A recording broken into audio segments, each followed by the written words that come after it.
பக்தி today channel நேயர்களுக்கு அன்பான வணக்கம். சென்னையிலிருந்து அஸ்ட்ராலஜர் பிருந்தா பேசுகிறேன். ஜூலை மாதத்துக்கான பலன்கள் பார்க்கலாம். நம்ம இப்போ இதில் மேச ராசிக்கு இந்த ஜூலை மாதம் எப்படி இருக்க போகுது அப்படின்னு பார்க்க போகிறோம். ஓகே, ஆல்ரெடி மேச ராசிக்கு விரய சனி நடந்துகிட்ருக்கு. இப்போ பார்த்திங்கன்னா ராசி அதிபதி செவ்வாய் ராசிக்கு 2ஆம் இடத்துல இருக்கார். ஓகேங்களா, 3ஆம் இடத்துல சூரியன் இருக்கார். ஸோ 3ஆம் இடத்துல சூரியன் இருக்கிறது அப்படிங்கிறது பார்த்திங்கன்னா நீங்கள் எடுக்கிற முயற்சிகள் எல்லாமே வெற்றி அடையும். இது வரைக்கும் ஏதாவது மற்றவங்களோட உதவிகள் நீங்கள் எதிர்பார்த்துட்டு அதில் ஒரு தடை பிரச்சனைகள் வருது அப்படின்னா, சூரியன் நம்ம ராசிக்கு 3ஆம் இடத்துல பிரவேசிக்கிற காலகட்டங்களில் மற்றவங்களோட உதவிகள் உங்களுக்கு ஈஸியாக கிடைக்கும். அதாவது எதிர்ப்புகள் குறையும். ஓகேங்களா, ஏதாவது ஒரு வகையில் கண்ணுக்கு தெரியாத எதிர்ப்புகள் இருந்தாலுமே இந்த டைமில் அது மட்டுப்படும்.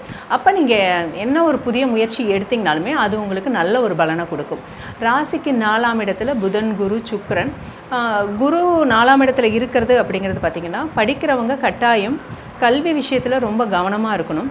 அதே மாதிரி வீடு, வண்டி, வாகனம் இதெல்லாம் வாங்குகிறோம், இது சார்ந்த விஷயங்கள்லையுமே கூடுதல் கவனம் எடுத்துக்கிறது நல்லது. ஓகேங்களா, இந்த டைமில் ஒரு வீடு வாங்குறீங்க, வீடு விற்கிறீங்க அப்படின்னாலுமே குரு 4ஆம் இடத்துல இருக்கிறனால சில குறைபாடுகள் ஏற்பட வாய்ப்புகள் இருக்கும். அதனால் கொஞ்சம் கூடுதல் கவனம் செலுத்திக்கோங்க. 4ஆம் இடத்துல சுக்கிரன் இருக்கிறது நல்ல அமைப்பு தான். வீட்டில் உறவுகளோட வருகை நல்லா இருக்கும், நட்பு எல்லா விஷயமே சிறப்பாக இருக்கும். நம்ம எதிர்பார்க்குற விஷயங்கள் எல்லாமே நடக்கும் 4ஆம் இடத்துல சுக்கிரன். ஸோ 8ஆம் தேதிக்கு மேலே பார்த்திங்கன்னா சுக்கிரன் ராசிக்கு 5ஆம் இடத்துக்கு போகிறாரு. ஸோ ராசிக்கு 5ஆம் இடத்துல போகிறதுங்கிறது பார்த்திங்கன்னா உங்களுக்கு பெரியவங்களோட ஆதரவு கிடைக்கிறது, குலதெய்வ வழிபாடு பண்ணுறது, குழந்தைங்க மூலமாக மகிழ்ச்சி உண்டாகிறது, இது எல்லாமே நம்ம எதிர்பார்க்கலாம். ஸோ ரொம்ப நல்லாயிருக்கும். ஓகேங்களா, 5ஆம் இடத்துல ஆல்ரெடி நம்மளுக்கு தெரியும் கேது ட்ராவல் பண்ணிகிட்டு இருக்காரு. ஸோ பொதுவாகவே 5இல் கேது இருக்குது அப்படிங்கும்போது மனசில் ஒரு இனம் புரியாத பயமோ சஞ்சலமோ இதெல்லாம் ஏற்பட்டுட்டு தான் இருக்கும். நீங்களும் அதை ஃபேஸ் பண்ணிட்டு தான் வருவீங்க. அதே மாதிரி குழந்தைகளோட ஒரு கருத்து வேறுபாடு ஏற்படுறது இதெல்லாமே ஏற்படும். அதனால் அதில் கொஞ்சம் கவனம் செலுத்துங்க. ஸோ 5இல் கேது இருக்கிறாரு அப்படிங்கிற காரணத்தினாலேயே முக்கியமாக குலதெய்வ வழிபாடு பண்ணிட்டு வாங்க. ஸோ விநாயகருக்கு ரெகுலராக ஒரு தீபம் போட்டுட்டு வாங்க. இது கொஞ்சம் உங்களுக்கு கொஞ்சம் பொதுவாகவே கேது எந்த இடத்துல இருந்தாலும் சரி ஆன்மீக ரீதியாக நம்ம கொஞ்சம் டச் பண்ணிடும்போது அந்த கேதுவோட விஷயங்கள் நம்மளுக்கு பாசிட்டிவாகவே ஆக்டிவேட் ஆயிரும். சரிங்களா, ராசிக்கு 11ஆம் இடத்துல ராகு இருக்கார். ராசிக்கு 11ல் ராகு இருக்கிறது எதிர்பாராத லாபங்கள் எல்லாமே கொடுக்கும். அதாவது நம்மளுக்கு தெரியாத முகங்கள், ஓகேங்களா, அந்நியர்கள் மூலமாக நம்மளுக்கு உதவிகள் கிடைக்கிறது. இப்போ வெளிநாடு சம்மந்தப்பட்ட ஏதாவது வேலைகள் செய்கிறாங்க அப்படிங்கிறவங்களுக்குமே நல்ல லாபம் இருக்கும். இதில் தொழிலில் ஒரு புதுசாக நம்ம ஏதாவது ஒரு முயற்சிகள் பண்ணி அதன் மூலமாக லாபம் அடையிறது. ஸோ மொத்தத்தில் 11th ஹவுஸில் ராகு இருக்குங்கிறது பார்த்திங்கன்னா நம்ம என்னென்ன ஆசைகள்லாம் நிறைவேறக்கூடிய காலகட்டமாக இது இருக்கும். ஸோ ஒரு அருமையான பிளேஸ் தான் 11th ஹவுஸில் ராகு இருக்கிறது. ஸோ விரய சனி 12ஆம் இடத்துல சனி இருக்கார். அப்படிங்கிற பட்சத்தில் நம்ம என்ன தான் இறுக்கி பிடிச்சாலுமே திடீர்னு ஒரு செலவு நிற்க தான் செய்யும். ஓகேங்களா, ஸோ நீங்கள் என்ன பண்ணுங்கள், 12ஆம் இடத்துல சனி இருக்கார் அப்படின்ற பட்சத்தில், ஸோ சனி தொடர்பு வருது அப்படிங்கிற பட்சத்துலேயே நம்ம முதல்ல எந்த ஒரு விஷயத்தையுமே ரொம்ப நேர்மையாக அணுகிறது ரொம்ப நல்லது. அதே மாதிரி விரய சனியாக இருக்கிறனால பணம் கையில் வச்சுக்காமல் அதை ஏதாவது ஒரு சுப விரயமாக நீங்கள் பண்ணிட்டு வந்துடுங்க.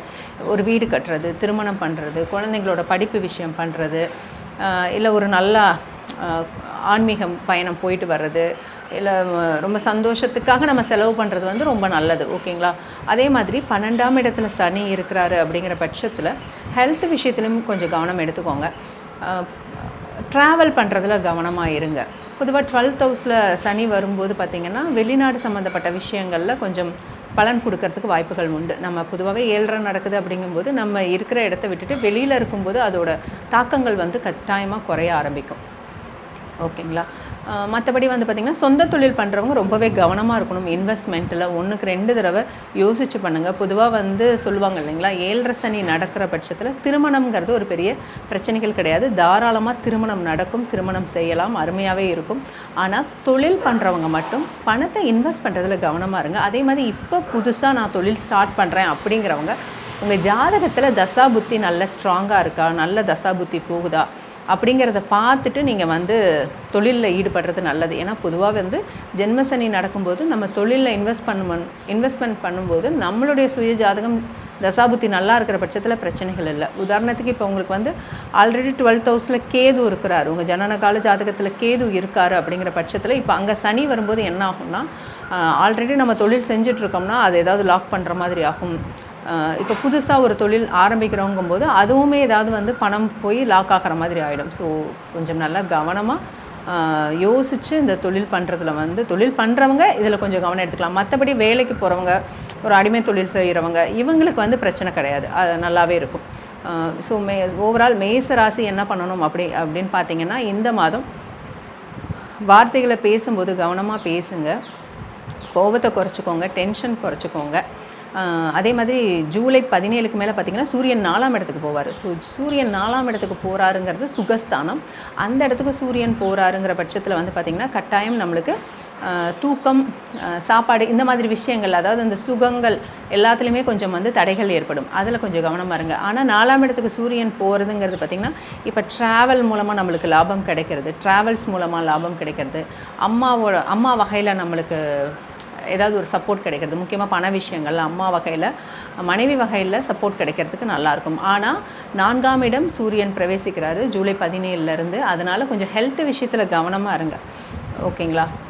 மற்றபடி மற்ற இதெல்லாமே உங்களுக்கு நல்லா தான் இருக்குது, வேறு எதுவும் பெருசாக பிரச்சனைகள் இல்லை. ஸோ கோபத்தை கொஞ்சம் குறைச்சிக்கணும். பொதுவாகவே ஜென்ம சனி நடக்கிறதுங்கும் போதே நம்மளுக்கு வந்து ஒரு விஷயம் வந்து தப்புன்னு தெரிஞ்சாலும் வந்து ஆர்குமெண்ட்டில் நம்ம ஈடுபட தான் செய்வோம். அது நம்மளால் கண்ட்ரோல் பண்ண முடியாது. ஆனால் நமக்கே தெரியும் இந்த இடத்துல இந்த விஷயம் வந்து நம்ம ஆர்கியூ பண்ணுறது தப்புன்னு. ஆனாலும் மனசுக்கு தெரிஞ்சாலும் நம்மளால் கண்ட்ரோல் பண்ண முடியாது, வேணும்னே எதிர்த்து பேசிகிட்டு இருப்போம். ஸோ இது ரியலைஸ் பண்ணினீங்கன்னா இதை கொஞ்சம் சேஞ்ச் பண்ணிக்கிட்டிங்கன்னா ரொம்ப நல்லாயிருக்கும்.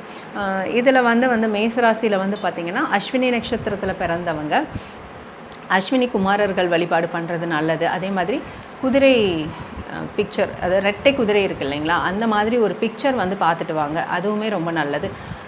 எப்பவும் சொல்கிறதா, ரொம்ப ஸ்ட்ரெஸ்ஸாக இருக்குன்னா நல்ல வெறும் காலில் நல்ல புல் தரையில் நல்ல பாதம் நல்ல பூமியில் பதிகிற மாதிரி ஒரு வாக் போயிட்டு வாங்க. இது வந்து அடிக்கடி நீங்கள் பண்ணிகிட்டே வாங்க. ஒரு தடவை 2 தடவை செய்யும்போது எதுவும் பெருசாக சேஞ்சஸ் தெரியாது.